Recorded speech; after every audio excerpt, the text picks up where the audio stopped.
You just open these 3 screws with a plus screwdriver, normal.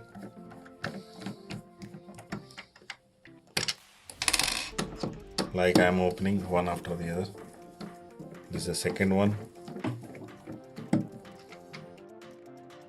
And this is the third one in the center.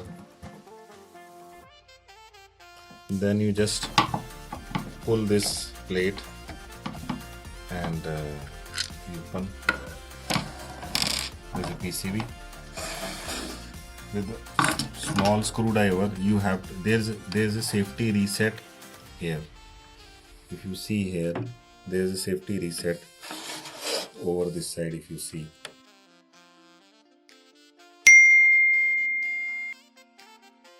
this is the safety cut.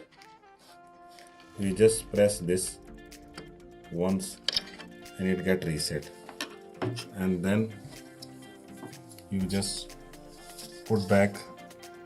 While putting, be ensured that these two grooves should go inside properly, and it should, then only the plate will be fixed properly, otherwise it will not fix. So it is a lock. Then you just screw up these 3.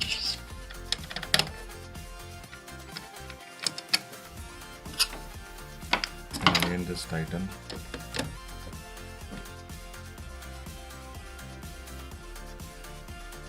And then you just power on the unit and it will start working. That's it. Thank you.